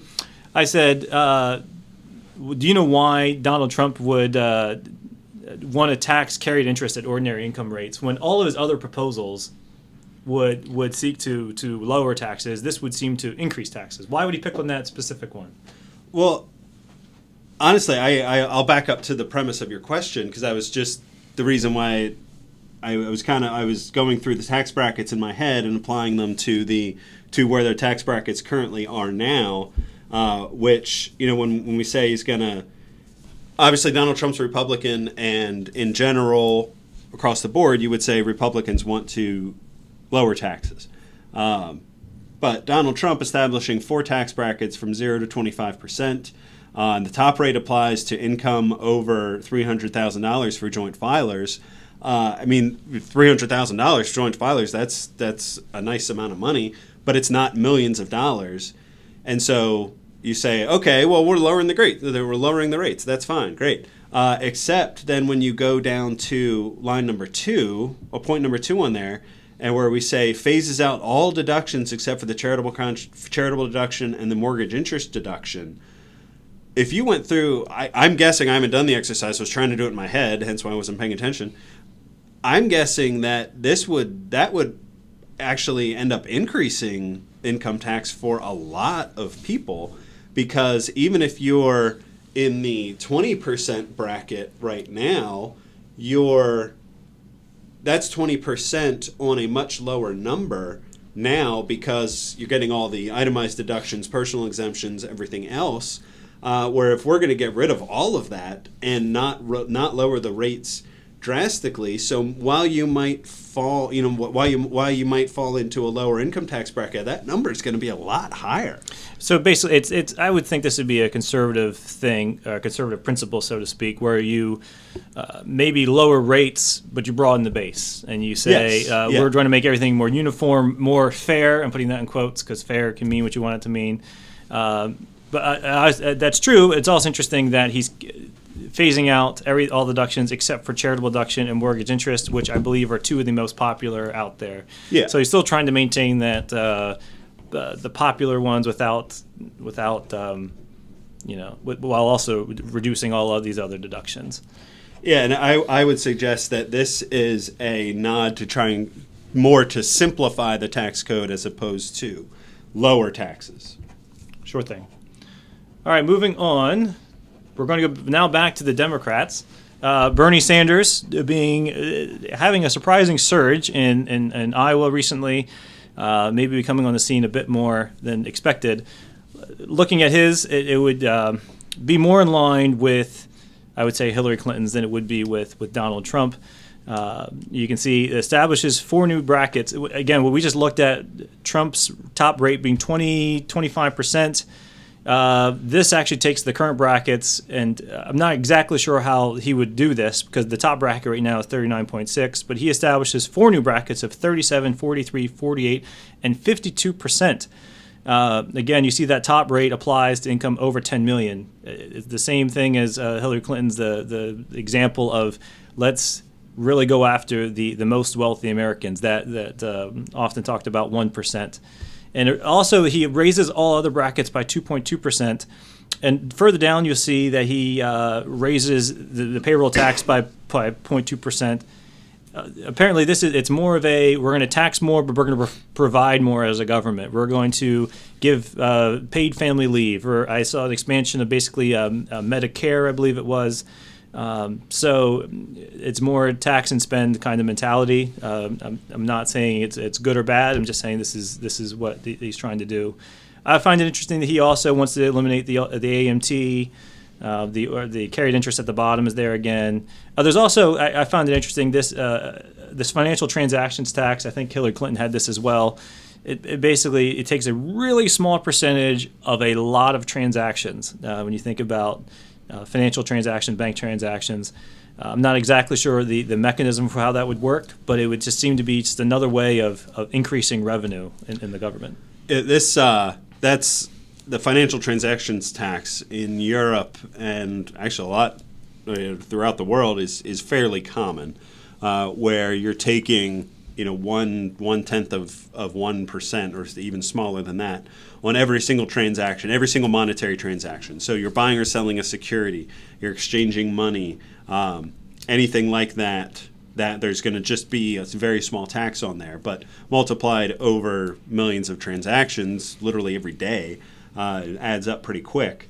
And coincidentally enough, it was also the premise by one of my favorite movies called Office Space, where they figured out how to take the rounding error off of every single transaction and make millions of dollars. So apparently those same staffers who were sitting in the basement of Congress trying to come up with the CBO's projections were also watching Office Space and decided, hey, we can do this for the federal government. This makes good tax policy, right? Of course. Again, to reiterate my first point when talking about the candidates, when you look at the first line, establishes 4 new tax brackets, highest being 52%. If the reality is, if Congress is all Republican or majority Republican in either houses, essentially, I don't see how that would get through. Now, that's not to say something like if carried interest gets taxed at ordinary income rates, maybe something like that would get through. So it's, again, the ideology, what their mentality for taxes would be, but it definitely does not mean this would all just happen. This would take a lot of work, especially with the opposite party being in control. And vice versa, if we go down to the next one, Ted Cruz, a very strong conservative, you see a different way of doing it again. It's establishing a flat rate of 10%. Again, we just saw 52%. This is 10% on all ordinary income. Now, I will say that he has some of the more interesting proposals and maybe more extreme proposals. If you go halfway down, you'll see one that says replaces the corporate income tax with the 16% business transfer tax. I'm going to get into that a little more in the next slide in a second. But that also eliminates the payroll tax. And while this may sound great for people who hate taxes, eliminating the estate tax, payroll tax, corporate net income tax, this whole idea of a business transfer tax has been getting a little more press since the last.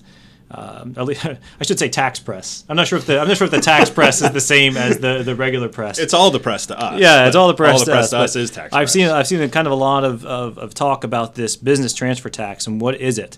And in reality, it seems like it's a bit of a European-style value-added tax or a VAT tax. The VAT tax has been something that I feel has been a bit of a third rail, in that people, it's almost like a buzzword, like, no, we're not going to do that. And Cruz would even say this is not a VAT tax. But from I'll call it the nerdy policy people I've looked at, they pretty much said no, this is a style of VAT tax. And to give an example of what this would look like, I want to go to the next slide and we'll take a look at an example, if you can see it there. So some people think that a VAT tax would just be like a sales tax. It's sort of part of a consumption tax, but they operate very differently. And specifically, I call this the Cruz tax because I'll give him respect and not call it the VAT tax, but I call it the Cruz tax. We're going to give an example of buying a loaf of bread. And if you start at the top, bear with me, I know there's a lot of percentages and numbers here, but we'll do this quickly. At the top, let's say we have a farmer who raises wheat and sells it. And for purposes of the example, he has no expenses. And let's say he sells it to a baker for 50 cents. In the current environment, which I'll call the sales tax line, and I'm using 6% here in South Central Pennsylvania, on something like that, since it's not going to the ultimate consumer, there is no sales tax. In the Cruz tax, that 16% rate gets taxed at this level. And so he would actually owe, or the farmer would owe 8 cents of tax. That's not to say he charges 58 cents. He still charges 50, but of that 50 cents, 8 cents he has to pay. We call this tax inclusive. So then the baker bakes the bread in the next line, and he takes that 50 cents worth of wheat, turns it into a loaf of bread for $1.50, and he sells it for $1.50. Again, there's no sales tax because he's not the ultimate consumer, or I'm sorry, the store would not be the ultimate consumer, which is what sales tax is assessed on. Mind you, for this example, bread doesn't get sales tax anyway, but bear with me. So in the Cruz tax, that $1.50 of bread, you get to subtract the cost of the wheat. So his value created, so this idea of value-added tax would be $1.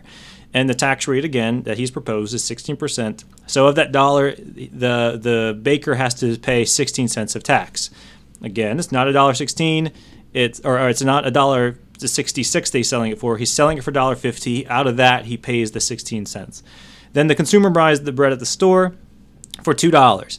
In this case, this is in our system where sales tax gets assessed. In South Central PA, 6%. At the very bottom, or the bottom set of lines there, the consumer then would pay $2.12 because the sales tax is 12 cents. In the cruise tax, the consumer has bought the bread for $2.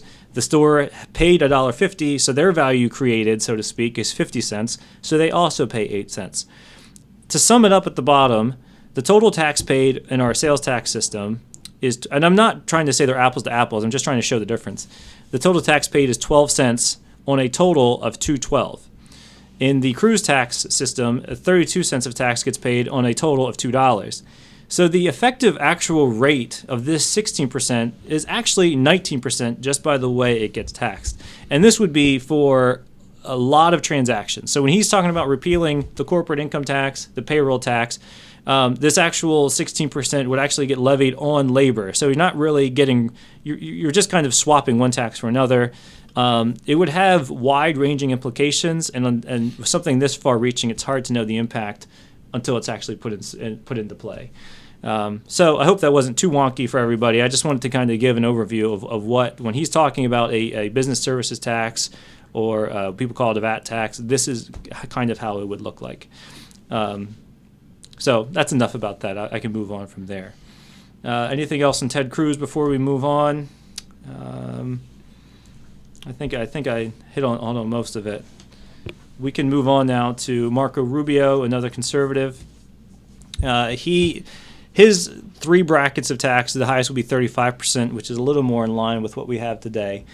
One pet peeve of mine, Mark, I don't know if you have the same pet peeve, but when some people say the tax code is too complex, it's way too hard to understand. Heck, I don't even know what tax bracket I'm in. We have like 18 tax brackets, which really is only like 6. I want to tell you right now, the tax code is complicated, but it's not complicated because we have tax brackets. And I believe Ben Carson, who we also have in here, but I don't know if we'll have time to get to, he calls for a flat tax of 14.9%. And that sounds great. It's like one tax and that across the board. That has nothing to do with the complexity. That's more to do with how progressive your tax system is. It depends on how much more you want to tax the wealthiest people on. And I'm not saying that's good or bad. I'm just saying the complexity comes in on what actually gets taxed, not the tax rate. Well, yeah, I was going to say the suggesting that the tax brackets are the reason that it's complicated is to say that everything you have to do in order to get to the number that is subject to the tax bracket, that part's easy. It's once you get to taxable income, it's really hard then to multiply that times the appropriate tax bracket. Very true. One of his points, and I wanted to touch on this before we move on to tax policy, he calls for a shift to a territorial tax system and an enacted repatriation rate of 6%. Real briefly, Mark, can you give us a difference between what we have now in the worldwide system versus a territorial system? Briefly, please. Basically, right now, we're U.S. You're taxed on worldwide income, and but any tax that you pay to a foreign country, you get a credit against the United States tax for that for that tax that you paid up to 34. Well, if they're in the max corporate tax rate, up to 35% of that foreign income. So basically they're saying we're not going to give you a credit against tax you wouldn't have had to pay in the United States. However, caveat to that is if you permanently reinvest proceeds overseas, then that's over there forever. You will never have to pay tax on that. And so it ends up being a hybrid system, so you're not really taxed on your whole worldwide income. But as you can gather, it's terribly complicated. And we're seeing this kind of fairly consistently. Just say, instead of doing it this way, just say, no, we're just going to tax you on the money that you make here. And forget all the foreign tax credits and everything else. The money you make here, we're going to tax you on that. Once you bring the money back over here into the U.S., then we're going to tax you additionally on that. And that's where the deemed repatriation of foreign income comes in at 6%. Right now, all these earnings that are parked off seas, which you kind of see headlines now and then in the papers about that, all the money that's parked overseas, they're saying, well, none of these companies are going to bring it back into the U.S. because it would all be taxed at 35%. It's crazy. So Rubio's saying we're gonna switch to this other system. It's going to be more simple, and we're going to do a deemed repatriation to say that all these companies that have these earnings parked over there, we're going to just say they are now in the U.S. They're going to be taxed at 6%, so they're not taxed at the full 35%. Let's draw a line in the sand and move on.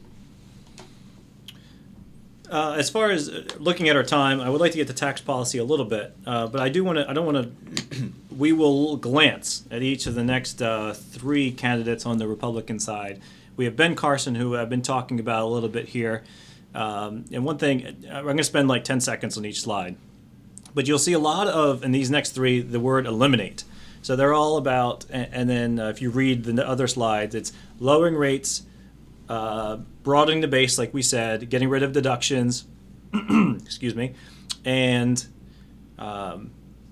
lowering rates, broadening the base, and eliminating nuisance taxes, I'll call them. Eliminating the AMT. I think the next three all say the same thing. Eliminating the estate tax.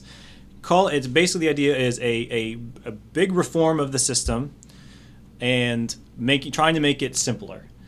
Whereas if you compare that to a Hillary Clinton or a Bernie Sanders, it's not so much that, it's more increasing the percentages in our system now, and then making it harder for the wealthiest to evade that system.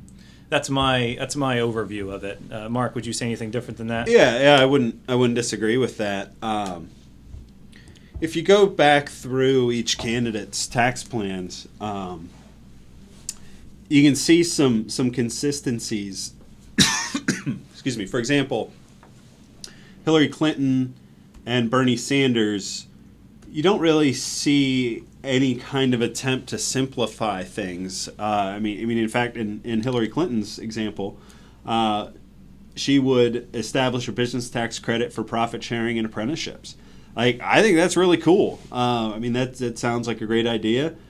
Again, great ideas have made the tax code as complicated as it is. So while it might be a great idea, like we were talking about before, it might be a great idea, but yet it's just another layer of complexity on here. Whereas I would say, to add to that, I think Republicans might be saying, you know what, instead of trying to take one group of people and exempting them from tax bar, offering them credits, let's just take the whole thing, get rid of credits, get rid of deductions, lower the rates, get the same amount of revenue, if not more. And they would say it would generate additional revenue by spurring on the economy, which is debatable, but not just picking groups of winners and losers, so to speak. Yeah, and that is actually a very interesting segue into our tax policy discussion. So before we get there, let me just go to the next slide of Jeb Bush.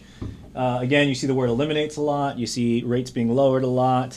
The different tax brackets, and then finally go down to Rand Paul, a flat rate of 14.5%.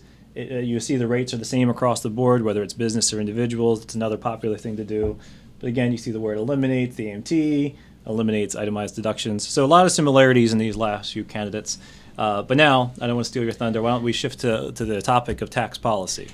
I will say just one closing note on the candidates. I don't care who you vote for. Just keep in mind that if you vote for Rand Paul, I probably lose my job. Are they supposed to be sympathetic or empathetic towards you on that one? I just want everyone to have all the information in order to make an informed decision. He makes it too simple. Is that what you're inferring? Yes. All right, tax expenditures. You'll notice that expenditure is in quotes. That is not by accident. That is by use of the definition when it comes to tax policy. The purpose of what we're talking about here and what we're going to close on is we've spent the last hour, 50 minutes, and 18 seconds talking about laws that are being passed every year, laws that are being extended every year, new tiny little carve-outs like the 7-year life for motorsports arenas. All of these things, why? And a lot of people say, how do they do this? How does this stuff get done? Why do they decide to do this? Why is it so complicated? And it's all what goes into this decision-making process about taxes and tax expenditures and tax policy. So now you're probably saying, okay, you already brought up expenditures in quotes. Why is it in quotes? Expenditure is normally what you would think is just an expense. I paid $1 to get something. Congress kind of looks at it and in reverse. Congress looks at it and says, normal tax policy, and I could put normal in quotes, normal tax policy would be we tax everything. We can argue about the rate, but everything is taxed. Every single source of income everywhere is taxed. So that's income to us, to Congress, to the country. So any deduction we allow is an expenditure. We are spending tax dollars by not collecting the tax dollars. So instead of Congress collecting tax dollars and then giving Ryan $10 or $15 to pay his mortgage interest, we're going to say, you know what? We're just not going to tax the mortgage interest, and instead we're going to eliminate the middleman here because we're such fancy, great, nice people. We're going to eliminate the middleman and just not collect the money instead of collecting it and then giving it back to you. So that's where we get the tax expenditure. The most important thing here to understand is it all, like I said before, it starts with normal tax policy being every single thing is taxed. And then we have these tax expenditures, which just lowers what comes into the federal government. So what's very popular to talk about in the media is corporate welfare and all of these handouts to companies all over the world with these super rich executives and everything else, which is legit. It happens. It's there. I don't know what the number is, but it's big. However, if you look at corporate tax expenditures versus individual tax expenditures, the taxfoundation.org, which we've been citing a lot here, did a study back in August where they actually put amounts on all of these things. And corporate versus individual, 90% of tax expenditures go to individuals. So corporate tax expenditures, meaning givebacks to companies. This would include things like bonus depreciation, R&D credits. A lot of the stuff we've been talking about today adds up to a grand total, this is in 1 year, $131 billion. So you're like, holy cow, that's a lot of money. And it is a lot of money. Individual tax expenditures, meaning tax breaks to individuals, you and me as people, $1,208 billion. That's $1 trillion. That would take it up to $1 trillion. So it's very easy to demonize, the corporate welfare, and I'm not saying you shouldn't. We're just saying you should just have all the information to know that relative to individuals, businesses are not getting that much. Do you know what a large, or like what makes up a lot of that? Like maybe the highest cost, or do you not have that For individuals? Yes. Well, all right, fine, you caught me. Yes. To pass through stuff? I do know, but the first one, which is a big number, is kind of some people might say that should be thrown out. The largest individual tax expenditure. Actually, I'm sorry, it's not the largest. The largest is the exclusion of employer contributions for medical insurance premiums. So that means when you get health insurance through your employer, you are not actually taxing the amount that they pay for you. Correct. And that's a large amount of money. Yes. Well, yeah, there's two pieces to it. There's the employer piece is not taxed, and you're not taxed on it. So you get to exclude that from your income. So there's two pieces to it. And again, the natural reaction to this is, what? No, what are you talking about? I'm not getting a deduction for that. I'm not getting a tax break for that. Well, you are, because it's not being taxed in the first place. You don't really see it. You don't really see the effect, but you would see it if they removed it. Yes. And then what was the number two? Sorry, we're running short on time. What was the number two one that you said I caught you on? Now, number two is actually the lower rate for capital gains. And actually, and just so you know, the exclusion for employer contributions for medical health insurance premiums, $206 billion Per year. per year. Lower capital gains rates, $85 billion. Number 3, which is this is the one that's like, okay, really, like you're going to call that an expenditure? Exclusion of net imputed rental income. Oh, I've heard this. What in the world is net imputed rental income? Real quick, because we got to wrap this up. I will say, it basically, if we both own our own homes, right, Mark? We do. And separately. do you pay rent to yourself? I do, actually. I'm just kidding. No, I don't. So let's say we swapped homes and they were of equal value. And I lived in yours, you lived in mine, and we charged each other rent. Would that be income that we'd have to report? Yes. Yes. But we don't do that. Right. And basically the idea is we get a break because we live in our own homes and don't have to report the rental income we pay to ourselves. It's a ridiculous concept, but I've read up on it, and they put it in their calculations. Yes. So to summarize all of this up, you have to look at it backwards. When you want to ask the question, how do they come up with this stuff? How do they come up with tax policy and what they're going to deduct? It's all backwards. You have to look and saying, everything is taxed. We're going to decide what isn't taxed. That's kind of the starting point for all of this, which hopefully gives you just a small insight as to how and why these decisions are made. And before I throw it back to Tyler, I will say, to recap kind of everything, when you look at the idea of expenditures, the Democratic tax plans are much more in favor of higher rates, but more carve-outs and more expenditures, quote unquote, but a higher, broader system, higher rates in the system. And the Republican plans, generally speaking, are fewer expenditures, but lower rates. Yes, for this year. For this year. They have both flip-flopped over the years for the past 100 years. That's just where we're at right now. All right, with that, I'm going to throw it to Tyler, and then we'll come back with any remaining questions. Thank you once again for joining us for this presentation produced by McKonly Asbury. We hope that you join us for our upcoming events. You can stay up to date with news and learn more about our upcoming events by visiting us at www.macpas.com. Thanks again, and have a great day.